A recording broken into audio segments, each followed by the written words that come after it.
바로 시작하겠습니다. 먼저 베르더 브레멘과 우니온 베를린의 경기를 분석해 보도록 하겠습니다. 독일 1부 15위의 브레멘입니다. 그동안은 우니온에게 상당히 많이 당하는 모습이 잦았습니다. 라인을 높게 잡았다가 상대 역습에 대응이 안 되면서 패배를 쌓았던 패턴입니다. 다만 올 시즌에는 수비에서 5백을 가동하는 등 선수비 후역습 성향으로 브레멘이 변모했다는 점은 생각해 볼 수 있겠습니다. 우니온의 롱볼에 대응하기 위한 헤더도 리그 4위로 꽤 견고합니다. 결장자는 슈타크, 그로스, 두두, 파블렌카, 피에페르, 케이타, 라포 선수가 결장할 것으로 보입니다. 독일 1부 14위의 우니온입니다. 챔스와 리그에서 모두 부진한 성적을 보이고 있는 상황입니다. 상대의 전진을 중앙에서 잘 저지를 하지 못하는 양상인데 그나마 브레멘이 중앙의 전진을 중시하는 시즌을 보내고 있지는 않지만 경합 상황에서의 약점은 브레멘의 장기인 박스 안에서의 높은 슈팅 비중에 고전하게 만드는 양상이 될 가능성도 있습니다. 결장자는 셰퍼, 루실론, 유라노비치 선수가 결장할 것으로 보입니다. 일단 우니온의 롱볼에 대응하기 위한 헤더 능력치가 상당히 좋은 편이고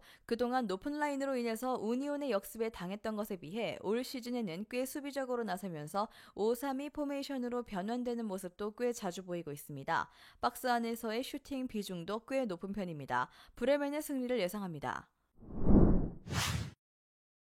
다음은 아우크스부르크와 볼프스부르크의 경기를 분석해 보도록 하겠습니다. 독일 1부 10위의 아우크스부르크입니다. 기본적으로 상대와의 난타전을 유도하고 화력을 중시하는 편입니다. 하지만 기본적으로 볼프스부르크와 수비와 역습에 능한 언더독 운영에는 제법 강한 편이라 이 유도 방식이 잘 통할 수 있을지는 의문으로 보는 편이 좋겠습니다. 오히려 동적으로 움직이다가 내주는 공간이 상대의 공세에 시달릴 확률이 더 높아 보이는 것도 사실입니다. 결장자는 옥스포드, 휘트너, 윈테르, 바르가스, 은바부 선수가 결장할 것으로 보입니다. 독일 1부 9위의 볼프스부르크입니다. 코바치 감독이 중원을 창의적으로 쓰는 것에는 좀 약하긴 하지만 수비를 하고 역습 성향의 모습을 보이는 데는 꽤 강합니다. 지난 레버쿠젠전에서도 비슷한 방식으로 슈팅 숫자는 레버쿠젠보다 더 많이 기록하는 모습입니다. 일단 3백의 중심인 엔츠가 미리 나와서 상대의 전진을 차단한 뒤 롱패스로 상대 공간을 찌르는 역습의 시발점 역할도 겸할 수 있기도 합니다. 결장자는 피셔, 은메차, 엔츠, 호제리우, 카스텔스, 세르니 선수가 결장할 것으로 보입니다. 아우크스부르크가 기본적으로는 난전을 만들어야 승리에 가까운 편인데 볼프스부르크는 중앙과 수비진을 단단하게 하고 역습으로 가는 것을 선호하는 편입니다. 오히려 이런 상황에서는 아우크스부르크의 문제인 동적인 움직임으로 인한 공간 허용이 문제가 될 소지가 높습니다. 볼프스부르크가 유리할 듯합니다. 다음은 바이에른 뮌헨과 다름슈타트의 경기를 분석해 보도록 하겠습니다. 독일 1부 3위의 바이언입니다. 경기력이 좋다고 평가하긴 어렵지만 어떻게든 체급으로 눌러버리는 양상은 만들고 있는 상황입니다. 물론 여전히 얇은 뎁스의 중원과 수비 때문에 답답한 경기는 지속되는 중입니다. 다름슈타트의 역습이 생각보다는 전개가 괜찮은 편이라 주중 경기를 치르면서 지쳐있을 가능성이 높은 중앙 수비 라인에 대한 부담감을 생각해보는 편이 좋을 것입니다. 결장자는 우파 메카노, 케레이루, 고레츠카, 그나버리 선수가 결장할 것으로 보입니다. 독일 1부 12위의 다름슈타트입니다. 라이프치히를 상대로 체급을 이겨내진 못했습니다. 하지만 기대 득점을 2.48까지 끌어올리는 등 선수비 후역습으로 전개를 하는 것에는 강호를 상대로도 통할 수 있다는 것을 증명하는 모습입니다. 일단 바이언이 기본적으로 라인을 높게 형성하는 편이고 센터백 라인의 뎁스도 얇다는 것을 노려볼 수는 있을 듯합니다. 물론 후반에 수비로 생긴 체력 난조가 상당히 심각한 상황이긴 합니다. 결장자는 카리치, 리에델, 바데르 선수가 결장할 것으로 보입니다. 한 골 정도의 실점은 나와도 이상하지 않습니다. 상대 압박에 고전하는 경우는 지난 경기에서도 나타나는 모습이었고 다름슈타트도 라이프치히를 상대로 전개를 상당히 잘 해내는 모습을 보여주기도 했습니다. 바이언이 한 골을 넣고 체급으로 역전시키는 시나리오가 나은 편이 유력할 듯합니다. 바이언의 승리를 기대합니다.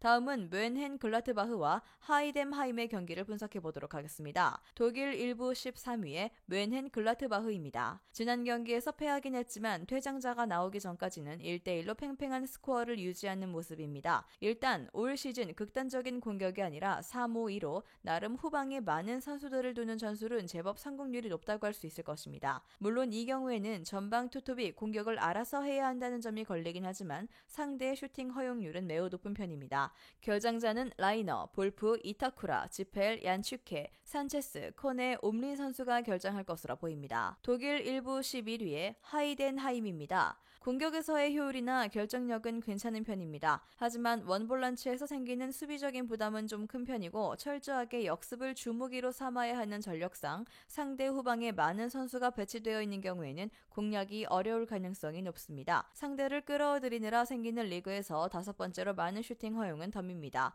결정자는 퀸자오 선수가 결정할 것으로 보입니다. 올 시즌에는 역습 이용의 팁으로 변모하면서 상대의 역습에 쉽게 라인이 돌파당하는 경우가 적을 것이라는 점이 긍정적인 효과를 줄 수 있을 것으로 보입니다. 다소 부족한 전방에서의 인원도 상대의 높은 슈팅 허용률을 감안하면 어느 정도는 커버가 될 것입니다. 뮌헨글라트바흐의 우세를 기대합니다.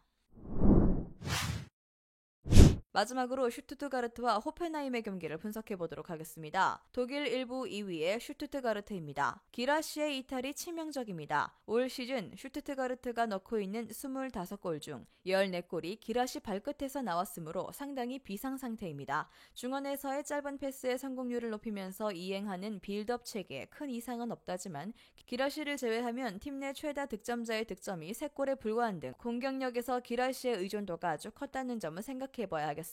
결정자는 카스타라나스, 나르티, 바그노만, 자가두, 브레들로우, 기라시 선수가 결정할 것으로 보입니다. 독일 1부 6위의 호펜하임입니다. 호펜하임도 제법 중원에서의 힘이 있는 팀입니다. 물론 슈투트가르트의 중원 장악력이나 에너지 레벨이 높은 성향으로 호펜하임의 빌드업이 잘 통하진 않을 수 있겠습니다. 그래도 베우르스트도 압박을 꾸준히 전방부터 넣어주는데 역할을 해줄 수 있는 자원이고 상대의 빌드업이 잘 되지 않도록 하면서 기라시의 공백도에 슈투트가르트의 약점을 공략은 해볼 수 있을 듯합니다. 결정자는 쿤테, 가이거, 존, 은소키, 크라마리치, 카박, 은소키 선수가 결정할 것으로 보입니다.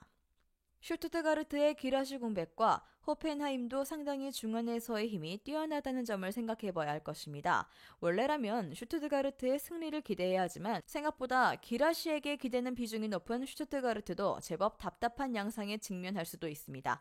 2.5 언더와 무승부가 나와도 이상하진 않을 듯합니다. 영상에서 알려드리는 내용들은 모두 1차 분석 내용들이며 2차 분석과 최종 조합픽은 영상 하단 고정 댓글 링크로 문의 주시면 안내 도와드리도록 하겠습니다. 시청해주셔서 감사합니다.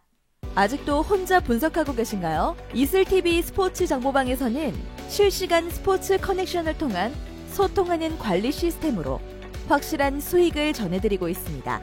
정보방 입장 조건은 없으며 일반인들은 쉽게 접할 수 없는 배당 흐름 분석, 모든 경기 라인업과 결장자, 마지막으로 분석 모델링을 통한 최종 조합픽까지 무료로 제공해드리고 있습니다.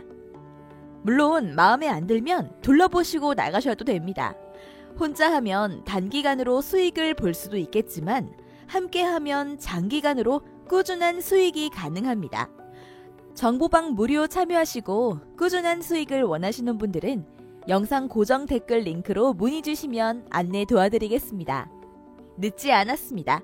함께 합시다.